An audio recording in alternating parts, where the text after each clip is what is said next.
फोरोंगिरि फोरोंगासिनो बिथाङा।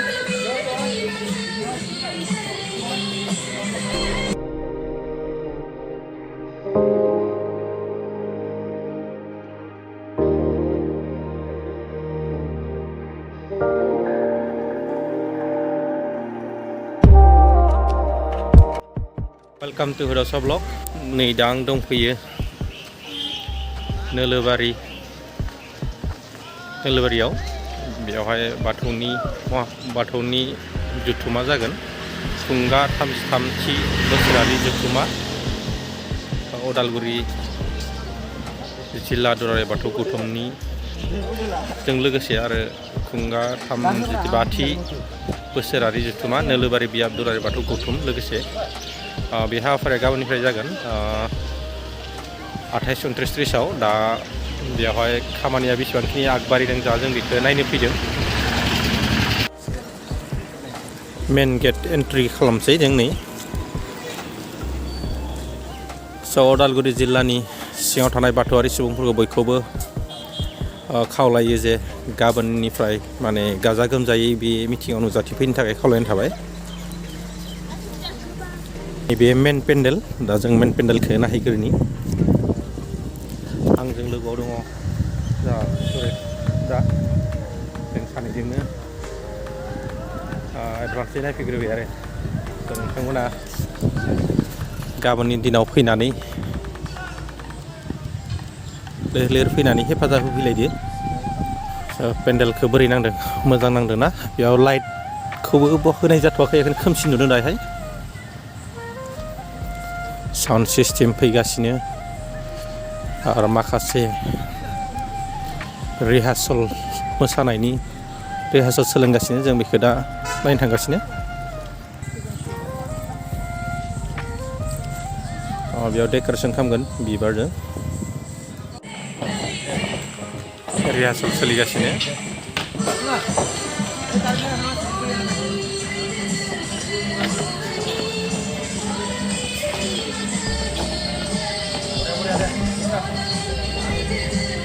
फोरोंगिरि फोरोंगासिनो बिथाङा।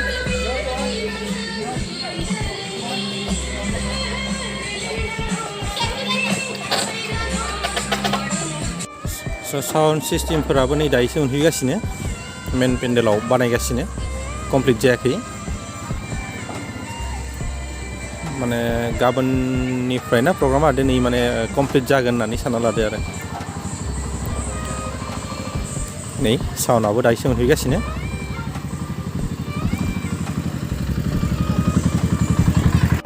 बिथांमोना खामानि मावगासिनो। आर'नाइ होगोन ना? दे बिदि डिजाइना।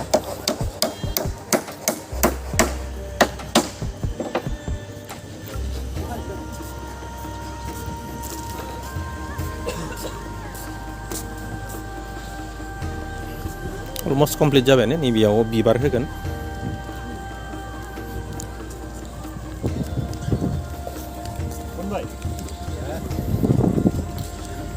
आरो थोंजोङै गुफुर नुहुरनाया जाहैबाय बाथौ थानसालि। गेटनिफ्राय थोंजोङै बाथौ थानसालि। आरो नै बिथिंजाय रेस्ट दङ, रेस्टिं हाउस। दसे दसे जिरायनो हागोन। आरो नैबे जिथु नुदों बेयाव फ्लेग हस्टिं खालामनाय जागोन।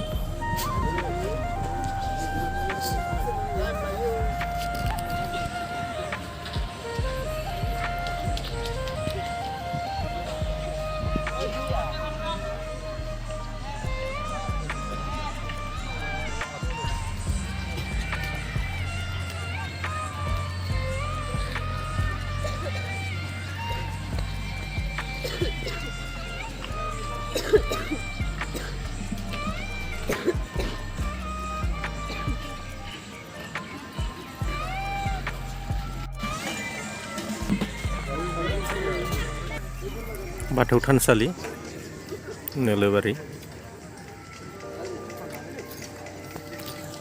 आरो जितु ओइ नुदोंना नैबेयो जाबाय जामुंसालि। मिटिङाव फैनानै नोंसोरो नायनाङा जे जाग्राया बहाथिं होननानै। दा बेयाव फिल्ड दङ बेयाव जामुंसालि बानायनाय जादों दा नोंथांफ्रा फैयोब्ला नुगोन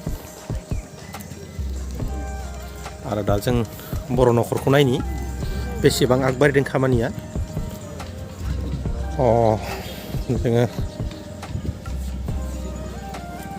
नै बर' न'खराव बिदि सोलिगासिनो बाथौनि बेरा हेबदों आदैमोना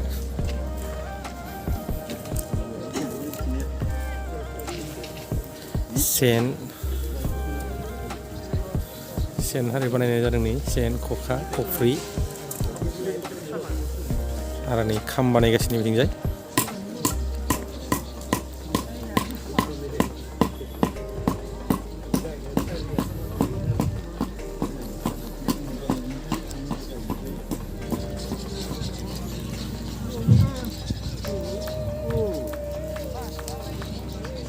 गिदिर खाम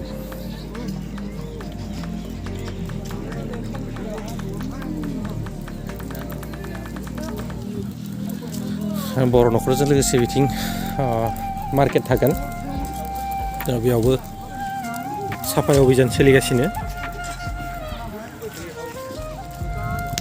आरो बायदिसिना दंबावो बेयाव आरो लोगोसे ट्रि हाउसबो दोङो हनै जों ट्रि हाउसआवबो गाखोनायगोन दायो आरो नै बिथिंजाय फुख्रि आरो ओइथिं अमा गन्द्रा दङ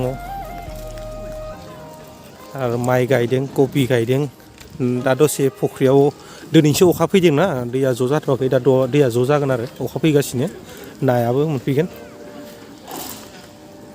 आदै मा मैगं गायदों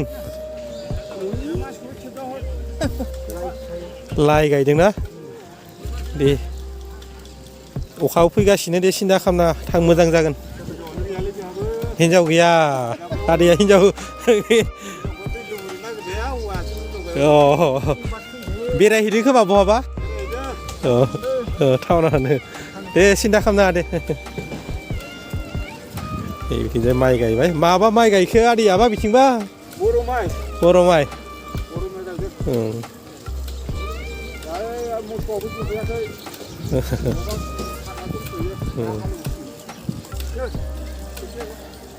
नैथिं माने नैबे एरियायाव मार्केटजों लोगोसे बर' न'खरबो दङ बर' न'खरजों जे गथ'फोरनि थाखाय गेलेनाय एसे माबादों नै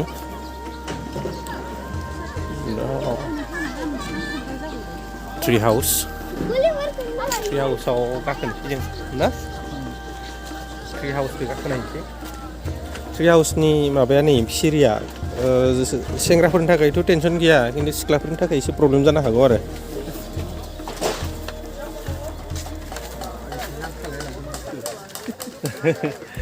ट्रि हाउसआव फाइनालि गाखोबाय जोङो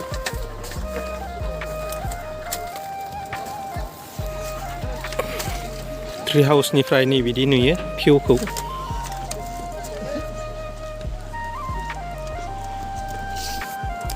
जिथु नुदों मेन साइनासालि पेन्डेल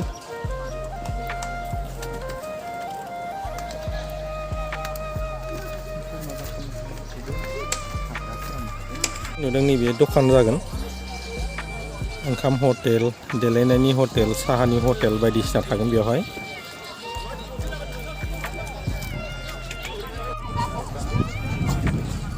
बर' न'खर फैबोला नायनो फैबोला बेयाव रेस्टबो लानो हागोन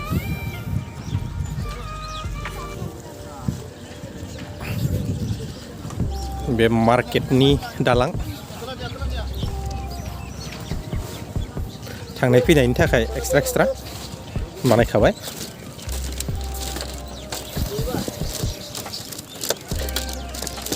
दिनैथ' खालि नुगोन जेब्ला नोंसोर गाबोन फैगोन मिटिङाव फैगोन जेब्ला अब्ला बेयाव आबुं जाजोबनाय दखान नुगोन दख'ना दखान आरो मा मोनगोनलाय बेयाव दख'ना दखाननि अनगाबोथ' साहानि दखान ओंखामनि फिथाइ सामथाइ बायदिसिना मोननाय जागोन आरो दिफुंसालिनि गेट बेयो बेखौ गोसोखां रंसालि गपाल चन्द्र दैमारिनि मुङाव बेखेवगोन।